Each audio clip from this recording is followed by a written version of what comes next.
اهلا بكم مشاهدينا مره ثانيه. وصلنا معاكم مع فقره العياده مع التغذيه مع دكتور هشام الوصيف استشاري التغذيه العلاجيه والسمنه. اهلا بيك. اهلا بيك. حضرتك دكتور هشام، يعني طبعا كل سنه وحضرتك طيب، بنستعد لعيد الاضحى. كل سنه وانتم طيبين. وحضرتك طيب، واكيد طبعا احنا يعني حتى مسمى بتاعه عيد اللحمه، يعني الناس كتير بتقول عليه كده عيد اللحمه. بالظبط كده. ولحمه طبعا كلها دهون وكلها مش عايزه افسر يعني، لكن خلينا نقول يعني استعدادا للعيد المفروض نعمل ايه للناس اللي بتحب انها تاكل اللحمه الضاني؟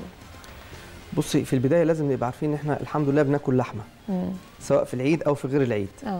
فنحاول ان احنا في فتره العيد طبعا عشان بيبقى فيها ذبح، الناس كلها بتاكل لحمه، اللي بيبقى قادر او مش قادر بياكل لحمه. نحاول دايما ناكل اللحوم بكميات قليله، ما نزودش فيها قوي، وما نفطرش ونتغدى ونتعشى. كتير قوي بيجوا لي عيادات بيقولوا يا دكتور احنا هنفطر ونتغدى ونتعشى لحمه، وده طبعا ده غلط جدا. ده الفطار بيبقى فته وكبده للاسف وده طبعا غلط جدا. سبحان الله، الجسم بيبقى له طاقه، له ميكانيزم في افراز الانسولين وافراز الهرمونات وافراز العصارات الهاضمه. فبالتالي انا ما ينفعش ان انا ارهق معدتي في خلال فتره العيد يومين ثلاثه لحمه لحمه لحمه صبح وظهر وبالليل. يفضل ان احنا لما بناخد البروتين ناخد الاحتياج بتاعنا، لو هيزيد شويه ما فيش مشكله، بس ما نحاولش ناكل الحاجات اللي فيها دهون كتير، وخصوصا للناس اللي بتتبع حميه غذائيه او بتحاول انها تعمل انقاص للوزن. ما تحاولش انها تاكل الاكل اللحوم اللي فيها نسبه دهون عاليه. يعني لو هناكل مثلا لحوم ضاني ممكن ناخدها مره في العيد بس، مش هيبقى كل يوم، ونغير باللحوم الثانيه الخفيفه اللي بيبقى فيها دسم اقل.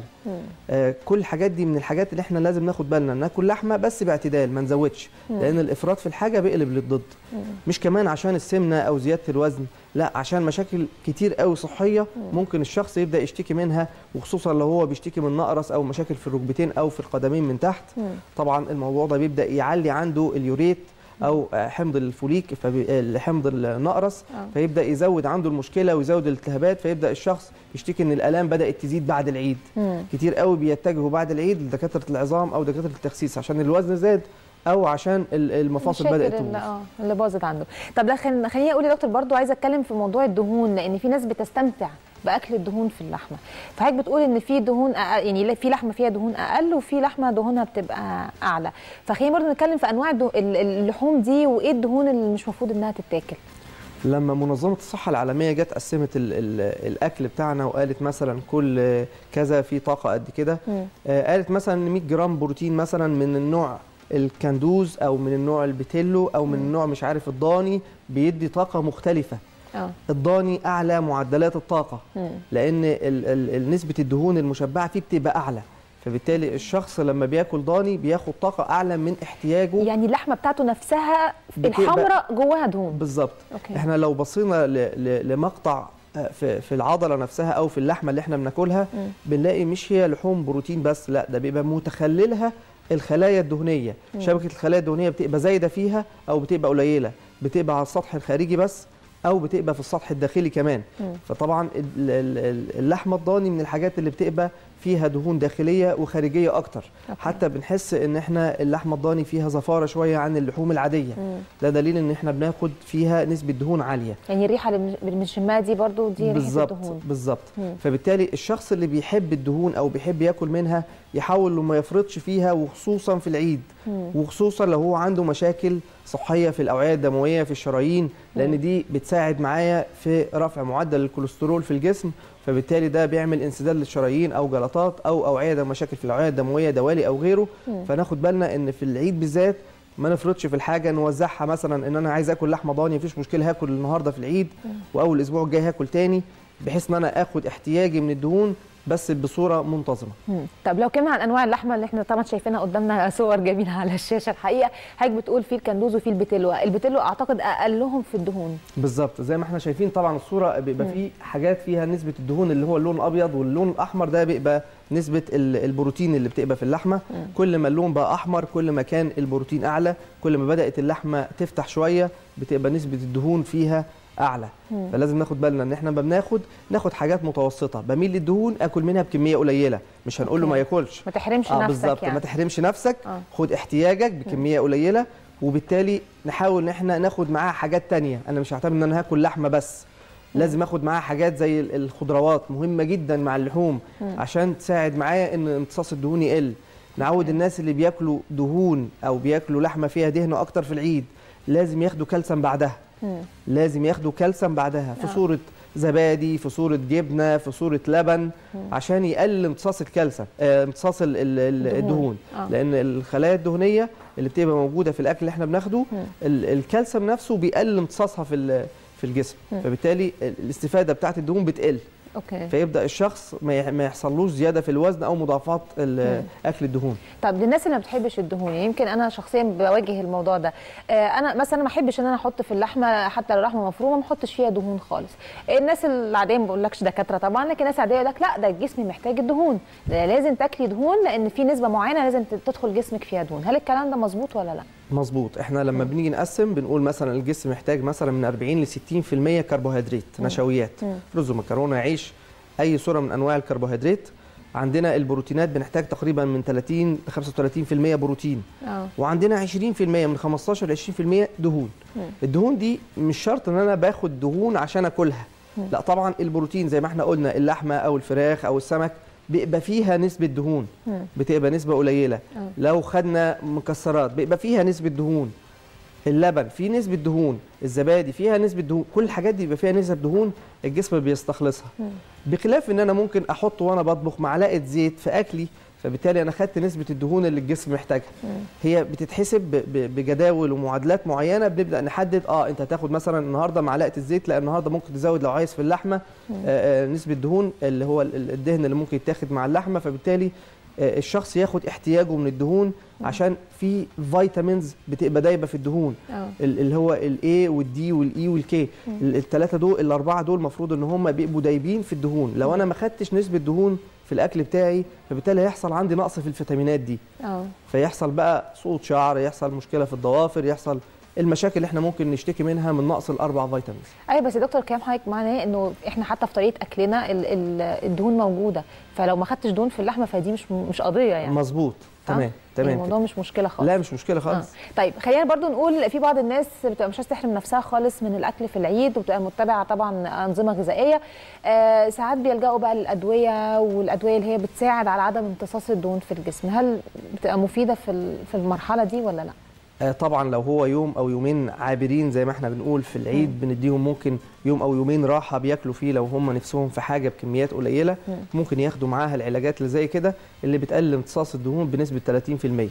كمان لما باخد كمان كالسيوم بعد الاكل هيقلل امتصاص الدهون مثلا 20%، يعني انا تقريبا قللت امتصاص الدهون من الوجبه اللي انا واكلها تقريبا 50%، ودي ميزه من الميزات اللي احنا لازم ناخد بالنا منها. طيب احنا لما بنقول ان احنا هناكل دهون وهناخد علاج هننزل 50%، في 50% داخل الجسم. نحاول برضو في الفتره بتاعه العيد ان انا اتحرك كتير، ما بقاش ان انا باكل وبقعد وبنام. ما هو الاكل يا دكتور التقيل ده لازم هينام بعدها. لا مش هينام بعدها، مش مهم انه ينام بعدها، المهم انه يتحرك على مدار يومه. لان الطاقه ما بتتحسبش في ساعه، بتتحسب على مدار اليوم انا باخد قد ايه والجسم بيحرق قد ايه. فبالتالي انا لو مشيت مثلا نص ساعه انا هحرق مثلا 200 سعر حراري، لا انا معدل حرقي كمان زاد على مدار اليوم بتاعي مثلا 50 ل 100 سعر حراري تاني غير اللي انا عملتهم ساعه الرياضه. فبالتالي الطاقه اللي داخله عن طريق الدهون مع الطاقه اللي خارجه عن طريق الرياضه هتبدا الجسم يبقى في مرحله اتزان او بالانس، فبالتالي الجسم مش هيحس بالزياده اللي ممكن تحصل له نتيجه ان هو خد دهون بس. طب هل في ادويه ممكن تتاخد بقى تساعد برضو على الحرق اكتر، مش بس ان احنا نتخلص من الدهون؟ احنا مهم جدا في مرحله العيد لما بناخد بروتينات فيها دهون ان احنا ناخد المواد اللي فيها ماده الاورلوستات اللي بتساعد معايا في نزول الدهون زي ما قلنا. طبعا لو شربنا بقى المشروبات الدافئه، بس في شاي اخضر كمان دلوقتي بقى تابلت. بالظبط. الشاي الاخضر او المشروبات اللي احنا نشربها اذا كانت شاي اخضر او شمر او بقدونس او ينسون، كل الحاجات دي او بردقوش من الحاجات اللي بتساعد معايا في رفع معدل الحرق وبتساعد في التخلص من الدهون. طبعا لو انا خدت شاي اخضر بصوره اعلى في صوره الكبسولات او الاقراص اللي موجوده في الصيدليات هتساعد برضو في رفع معدل الحرق تقريبا من 20 30%، ودي من الحاجات اللي هتساعد معايا في نزول الوزن. بس طبعا كل الحاجات دي بتبقى تحت اشراف طبي عشان ما يبقاش حد عنده مشكله صحيه بياخد لها علاج معين فيقول لك لا الدكتور هو اللي قال. بيرفع الضغط يقلل الضغط. يعني ماده الاورلوستات مش كل الناس بتاخدها، لازم يبقى ليها ناس معينه اصحاء ما عندهمش اي مشاكل صحيه في الكبد ما عندهمش فيروس سي، ما عندهمش حاجات كتير قوي لازم ناخد بالنا منها، ما ينفعش ان هم ياخدوا ماده الاورستات. طب حضرتك بتقول الشمر والبقدونس هم بيتشربوا فعلا ولا جدا؟ يعني مش عايز اقول لك البقدونس والشمر من الحاجات المهمه جدا في نزول الوزن ورفع معدل الحرق. يعني بيتغلي البقدونس او الشمر وبيتشرب كوبايتين في اليوم قبل الفطار وقبل العشاء مثلا بنص ساعه، من الحاجات اللي بتساعد معايا في نزول الوزن. وكمان بيتخلص من الميه الزياده اللي ممكن تتخزن نتيجه مثلا ان انا باكل حاجات فيها ملح زياده او باكل حاجات دايت فيها صوديوم كلورايد زياده. كل الحاجات دي لان الخلايا الدهنيه مش خليه دهنيه بس، لا الخلايا الدهنيه بتبقى مشبعه بالميه. فممكن الشخص ينزل في الدهون بس الخليه بتفضل زي ما هي. لازم اخد حاجات تساعد معايا في نزول الميه الزايده عن الجسم، لان هو مش هيعرف يتخلص منها غير بالحاجات اللي زي كده. فبالتالي البقدونس رائع رائع، هو والكرفس بالذات لما بيتحدوا ببعض ونغليهم ونشرب كوبايتين ل3 مرات في اليوم هايل في نزول الوزن. ده بيتشرب هو مغلي ولا بيتشرب حضرتك بتغليه وبعد كده بتبقى ساقعه الكوبايه بالظبط بتصفيه وبتشرب الميه بتاعته بقى دافيه، تشربها بارده زي ما تحب. وبيبقى مستساغ يا دكتور؟ الطعم كويس. في ناس بتحب تحلي وفي ناس ما بتحبش. في شخص يقول لك لا انا بشربه كده عادي، في شخص يقول لك انا ما اعرفش اشربه، نقول له كله مفيش مشكله عشان ماده البكتين اللي فيه بترفع معدل الحرق وبتقلل امتصاص الدهون.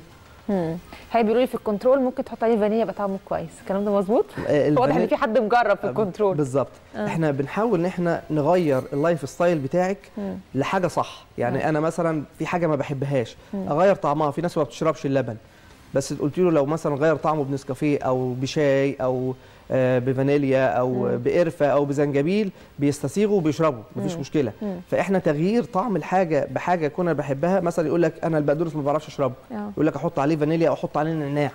النعناع يدي له طعم النعناع فهو يقول لك لا ده طعمه كويس. الشاي في ناس ما بتشربش الشاي فيقول لك احط نعناع عشان انا بحبه بطعم النعناع.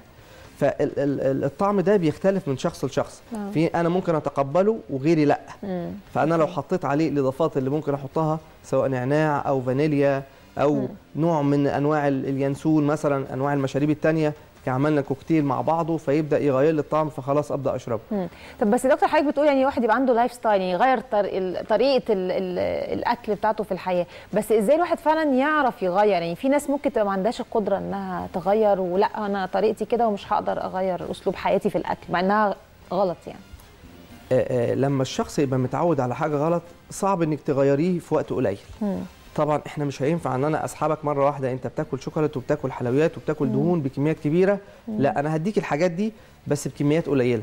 هبدا اديك حاجات تساعد معاك انك تاخد نسبه السكر اللي انت بتحبها اللي الجسم محتاجها من غير ما تحس انك تميل للشوكولاتات او الحلويات. احاول ان انا ما احطش نفسي قدام الحاجه اللي انا بحبها بصوره مستمره. يعني ان النهارده مثلا نفسي في شوكولاتات او حلويات واحط قدامي في الثلاجه شوكولاته وحلاوه كل شويه، فبالتالي انا هضعف وهاخد كل يوم. احاول ان انا ابعد نفسي عنها.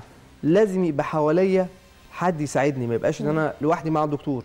الاصدقاء، الاهل في البيت، لان انا بشوف الدكتور مثلا مره كل اسبوع. طب في خلال الاسبوع الاصدقاء لو كلمتهم كل يوم او في البيت قالوا لي لا مش هناكل كذا النهارده، طب ما نيجي نغير اكلنا ناكل حاجه مفيده. طريقه الطبخ نفسها او طريقه عمل الاكل تختلف. في ناس مثلا بتزهق من اكل الفراخ المشويه او المسلوقه، ممكن تعملها في الفرن في صينيه في طبق خضار، او البروتين اللحمه تحطها في الخضار من غير ما تحط سمنه وزيت في الاكل. فبالتالي البروتين بينزل معانا في الشوربه سواء لحمه او فراخ، بينزل الدهون بتاعته فبالتالي بيدي طعم كويس للاكل. ده برضو من الحاجات اللي ممكن الناس تعملها في العيد فهتساعد معاهم اكتر. طبعا من الحاجات المهمه جدا في الطهي ممكن ان انا البروتين مش حابب ان انا اكله كده، ممكن اعمله مثلا شاورما على النار من غير الزيت والسمنه. ممكن الحاجات دي بالظبط. بحاول اغير طريقه الاكل بتاعتي لحاجه تكون انا بحبها، او ان انا ممكن اغير اللايف ستايل بتاعي فبالتالي اميل للحاجه الثانيه، فساعتها هبعد عن السكه الغلط اللي انا كنت ماشي عليها. يعني لازم اشجع نفسي ولازم عندي الاراده ان انا فعلا اغير من طريقه. طبعا الاراده مش بتيجي من جوايا بس، لان الشخص ممكن يبقى عنده طاقات سلبيه زياده عن اللزوم فبالتالي ما بيقدرش ياخد طاقه ايجابيه الا من الخارج. فبالتالي بيلجا لطبيب، بيلجا لصديق، بيلجا لقريب، فبالتالي بيبدا يغير له العادات الغلط اللي هو بيبقى ماشي عليها. طيب سؤال اخير بقى يا دكتور عشان احنا وقتنا يعني خلص. اللي عايز ياكل في العيد وياكل براحته، هل ممكن في اسلوب ياكل بيه الاكل اللي هو عايزه بس يعمله بطريقه فيها يعني نقول ايه رجيم شويه؟ احنا ممكن ندي رجيم خفيف قوي، ان احنا ممكن مش رجيم نظام غذائي نمشي عليه في خلال فتره العيد. ان انا ممكن لو حبيت ان انا اكل الفته مفيش مشكله هاكلها في وجبه رئيسيه اللي هي وجبه الغداء بس. واحاول ان انا وجبه العشاء عندي تبقى خفيفه، زبادي او فواكه.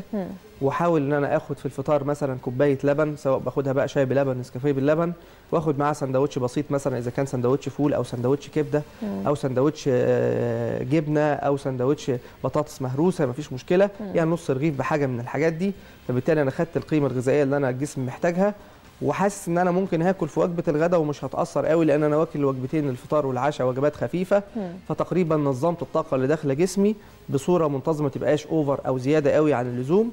نحاول ان احنا نركز شويه زي ما قلنا في الخضروات في وجبه الغداء. لو انا هاكل طبق الفته او هاكل نوع من انواع اللحوم اللي فيها نسبه دهون عاليه، هاخد معاها طبق الخضار وطبق السلطه اساسي. هزود شويه في السلطه الحاجات الخضراء وخصوصا الجرجير والبقدونس والحاجات دي كلها. فبالتالي هتبدا تساعد معايا ان انا ما استفدش من الدهون استفاده عاليه. الالياف هتبدا تملى معدتي، فبالتالي انا مش هقدر اكل اكتر من طاقتي عشان برضو ما يحصليش التخمه وامتلاء المعده والمشاكل اللي ممكن تحصل في العيد. احاول بعد الوجبه الرئيسيه بتاعتي ان انا اخد البان او زبادي او جبنه، صوره من صور الكالسيوم زي ما قلنا، عشان تقلل برضو امتصاص الدهون. وجبه العشاء تبقى الزبادي او الفاكهه، ونحاول ان احنا نمشي في اليوم مش اقل من نص ساعه اذا كنا هنخرج او هنتفسح، او لو احنا من الناس اللي بتقعد في البيت نحاول ان احنا نمشي ولو نص ساعه في اليوم في اوسع حته في البيت. فبالتالي انا حاولت ان انا اتغلب عن مشاكل العيد. احاول اشرب مشروبات دافئه على مدار يومي مرتين او 3 زي ما احنا قلنا، تكون بسكر خفيف او بسكر دايت او بدون سكر، حسب ما انا اكون بميل لحاجه من الحاجات دي. اكيد. طب اشكرك دكتور هشام، ويعني نتمنى الناس كلها تتأنى في الاكل وتفكر ان كل معلقه يعني هتبقى وراها مشكله كبيره. نفكر في الاكل قبل ما ناخده. بالظبط كده. بشكرك دكتور هشام، نورتنا وافدتنا جدا. كل سنه وحضرتك طيب. كل سنه وانت طيبه. شكرا ليك. طبعا بشكر دكتور هشام الوصيف استشاري التغذيه العلاجيه، وبشكركم مشاهدينا، اتمنى تكونوا استفدتوا بحلقتنا النهارده، ونشوفكم ان شاء الله في الاسبوع جديد بقى ان شاء الله نبداوا معاكم يوم السبت القادم باذن الله.